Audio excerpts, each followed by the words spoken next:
What's going on, YouTube? I know it's been a minute, but I'm back now. Today, I got a traumatizing ass story time for you guys, bro. It's the time I went ding-dong ditching and got done, bro. I got booked, I can't lie. Now, this story takes place back in like 2016, 2018, bro. Like, that shit was ages ago. Like, bro, I must have been like, what? 13, 14 years old. Alright, that day I was with my boy Jaden, Ashton, Matt, and George. Now shout out to Ashton because he was the one who actually suggested me to make the story time. He also has a YouTube channel, go follow it if you want, bro. He's pretty deadly, bro, I can't lie. But yeah, we just finished a long day, playing at the park, doing what kids do, and we decided to go to McDonald's. Now I swear, I ordered like 2 caramel sundaes and I fucking demolished that shit, bro. But what I ordered is gonna be important to the story, bro. Just remember that. So boom, we leave Macca's, we'll walk into the park or whatever we're about to do, and someone suggests that we go ding-dong ditching. Now, me as a kid, bro, like before that moment, I fucking love ding-dong ditch, bro. Niggas call it nick-knocking in Australia, so if I refer to it as that, bro, that's just what I'm talking about, So yeah, me, I love to nick-knock, bro. I love nick-knocking that, bro. The adrenaline rush it gave me, bro, that was like drugs to me as a kid, bro, word too. But yeah, I love to nick-knock houses and shit. Now, one thing about nick-knocking, it's not always 100%, bro. Sometimes there's a go-to house that you need to go to that will always have someone, running out to chase you, And I asked Ashton and the boys, what house is that in the neighborhood? Now, as soon as I asked that question, tell me why Matt was like, no.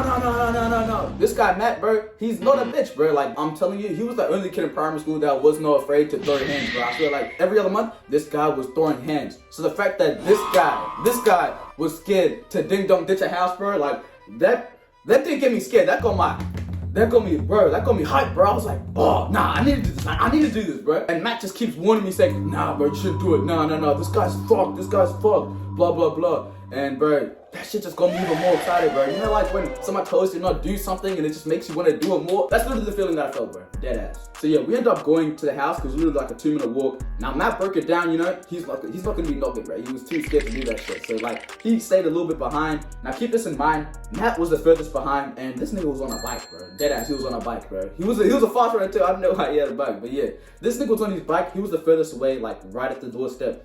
Jaden was a little bit in front of him, and then Ashton was like kind of behind me a little bit. But yeah, dude, I walk up to the door. Heart bumping. I'm like, yeah, I can't wait to do this shit. I go boom, boom, boom. I swear to God, I don't even take 2 steps, and the door goes boom. I was scared for my life. This nigga started yelling, started chasing up. Bro, oh my goodness, bro. I deadass thought I was gonna fucking die, bro. Tell me why a fat, bald, middle-aged Indian man who literally didn't even have a shirt on. He nigga literally had shorts on only. You know them shorts that dads be wearing? Like them short-ass shorts? Bro, my dad, I don't know why my dad wears them. I don't know why dads in general even wear them. But them short-ass shorts that like be going up to here, he was deadass wearing those. No shirt on. And I think he had thongs or flip-flops on. He comes out running, screaming, "Oh!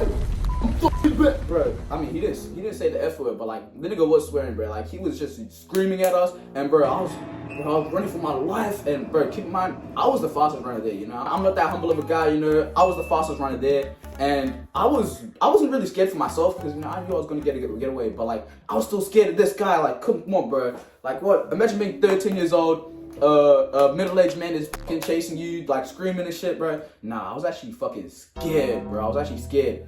But yeah, bro, I swear to God, we turned the corner straight away because his house was on the corner. We started going down the street. We passed like 3 houses. Tell me why. I got a stitch, bro. Bro, them 2 Sundays that I had before, bro, I felt them, bro. Like, I'm the type of guy, I rarely ever get stitches, bro. But there's just that one time, bro, them 2 big ass dairy ice creams with the Sundays on it.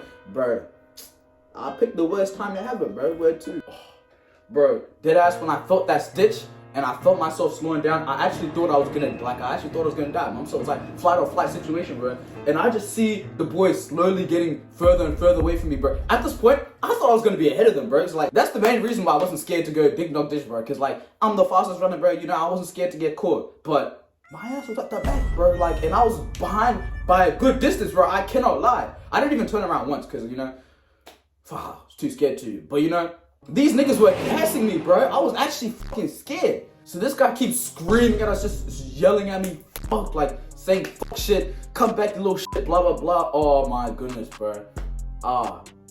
Birds actually can't explain how like frightened I was, bro. Word too. But anyways, I see Ashton take a left at a house and jump the fence, and I was like, oh shit, I need to do that shit too, bro. And I could tell that this nigga was closing up on me, bro, because he got louder and louder, and I could hear his footsteps. I swear to God, I could hear his footsteps, bro. And then I just felt like I had visual audio from Fortnite, bro. I'm not even kidding. But yeah, Ashton jumps the fence, and I go boom, boom. I jump the fence too. And dude, tell me why when I jumped the fence, this nigga was dead ass like right on my tail, bro. I'm not even like, he could have probably like if he leaped. Well, the nigga was fat as fuck. He probably couldn't jump, but you know, if he leaped. And he could have probably grabbed my leg. I'm not even kidding, bro, and like pulled me down. But yeah, I jumped the fence, boom. And there was like on the side of the house, you know how sometimes they be like gas tanks or water tanks at the side of people's houses, yeah? Ashton went, dude, hid behind that. So, you know, he was safe and shit. I was just on the other side of the fence, and this fence, it was like there was like little gaps there, little gaps. So like, you know, you could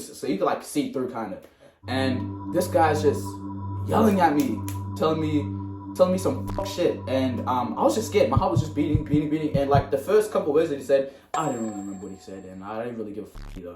But actually, nah, I did give a fuck. I was scared as hell. But yeah, this guy starts playing mind games on me. He tells me, oh, I know these owners. You need to jump over the fence right now. You can't be in the area. I'm gonna call police. Blah blah blah. And that shit low-key got me scared because I was already in like their backyard area. So I thought I could just jump through the back fence into the next person's backyard and then jump their fence and go into the street and then dip from there. That's what I was thinking. That was my thought process at the time. But as soon as he said police, tell me why, I was like, oh shit, if he calls the police, they're straight away gonna see me do that. Blah, blah. Like, I was just thinking, bro, I was so retarded, bro. I don't know why I even thought that, bro. I would have been fine if I just did that. But yeah, this guy starts playing mind games on me, you know, mind fucking me and shit. And then he starts talking to me saying, oh, I know your father, blah, blah, blah. That's when I was like, wait, does this nigga think I'm Matt? Cause Matt, he lives on like pretty much the same street, like literally the street over, and he's seen Matt's dad go like back and forth like to the house and shit. So he was like, oh, I know your dad. Would you really want me to, you want me to tell him what you've been doing, blah, blah, blah. And at that moment, I was just like, damn, should I really be throwing Matt under the bus? So then I turned around and I looked at Ashton, and Ashton is just hiding there, like he's hiding there. And I was like, nah, I can't do my bros like that, bro. I wasn't gonna rat out Matt, and I wasn't gonna rat out Ashton. So, you know, I was just like, you know, I just gotta take it on the chin, bro. This guy's not gonna go either way. So, you know, he convinces me to jump over. Then he starts talking about how I made him leave his house with his son inside. And then I started feeling bad. I was like, oh my goodness, bro. Like, damn, I really did that shit. But then, like 20 seconds later, I realized, wait, this nigga's a fucking fraud. This guy left his 3-year-old son in the house by himself. Door wide open. Literally, the door was dead ass wide open. He left his infant son in a 2-story house, door wide open, just to go chase a bunch of fucking teenagers. Like, bro, you're a fucking shitty dad, bro. I swear to God, if I was in that situation now, bro, oh, that would have actually went so much different, bro. You know, I was a kid, you know, I didn't really clock it. But yeah, he said I need to go apologize to his son. So this guy makes me do a walk of shame. Literally, bro, tell me why all the neighbors are out. Cause bro, this nigga, when he was chasing us, he was screaming. Like, bro, and literally there's a park like right across his house. Everyone from the park came. Everyone in the park was just watching. Then he gets his son to come out. He makes me apologize to his son. And then literally 20 seconds later, his wife comes home. And then he makes me apologize to her too. Bro, literally, I'm the only one there. Like, bro, all my friends were fucking gone, bro. It was literally just me, that bold-ass middle-aged nigga, and all the neighbors just watching me. He also started, like, low-key, like, threatening me, bro. Like, he was like, what school do you go to? Or what's your name? Blah, blah, blah. Nigga, I told him the most fuck. Like, I told him my name is Dane Majok. Asked what school I go to. I literally lied. Bro, I wasn't even in school yet, bro. I was, like, 1 year away from going to high school. Oh, I was 12, yeah. I was 1 year away from going to high school. And he was like, oh, how would you feel if I told the school, blah, blah, blah. And at that point, I was just like, nah, this nigga's not gonna get me, bro. Like, I'm chilling, bro. Like gave him fuck fake details and shit. And then he starts telling me his life story, bro. And he starts telling me how he's a basketball coach and shit, and how you know, this is not a good outlet for me, blah, blah, blah. The whole time I'm just thinking, dude, it's literally just like Nick milking, bro. Like, if anything, you're the one who needs a better outlet, bro. I literally knocked and ran away from his house, and this guy decided to go on a fucking temper tantrum, fucking raging through the streets, yelling at little kids, bro. Like, what? You need a better outlet, bro. You're the one who's fucked up, not me. But, you know, I've always been an aware kid, so, you know, I told him what he wanted to hear, bro, pretty much, bro. And he still thought I was mad, low-key. He still thought I was mad. He was like, I see your dad. I know he wouldn't be, like, proud of you doing this shit, and blah, blah, blah. And I was like, yeah, you're right. I'm really sorry. Blah, blah, blah. Bro, you know, fuck that shit. I didn't even mean it, bro. And yeah, he lets me go after like a 3-minute talk. All the neighbors are still fucking watching him and shit. And yeah, I started doing a walk of shame. And I swear, as soon as I turned the corner, I started running home. I was like, fuck this shit. And I was like low-key tearing up. I was jogging home, just tearing up. And like 3 seconds later, my other friend pulls up with his dad. And he's like, oh my God, are you okay? I saw what happened, blah, blah, blah. And I was like, yeah, I'm okay, blah, blah, blah. I'm just gonna go home. And look, he caught me off guard too, bro. Like when he pulled up, I had to quickly wipe my tears away, you know? But yeah, I did the walk of shame home. And yeah, bro, that's the story time, bro. That shit was fucked, bro. Like, oh, hey, guys. I could actually run it back and do a Nick Knock at his house one more time, bro. I can't lie, I can actually do that. Cause that story, retelling that story, it actually ignited something in me, bro. It actually pissed me off. I actually want to do it again. Yup, we're gonna do it again. Watch, you guys will see it soon. But yeah, that's the story time. Shout out my boy Ashton, cause he told me to make this video. He's always been supportive of me since day one, bro. Like, Ashton, bro, you're actually a real one. And yeah, if you guys enjoyed this video, you know, consider liking, subscribing, and you know, I'll catch you guys in the next one, bro. Yalla.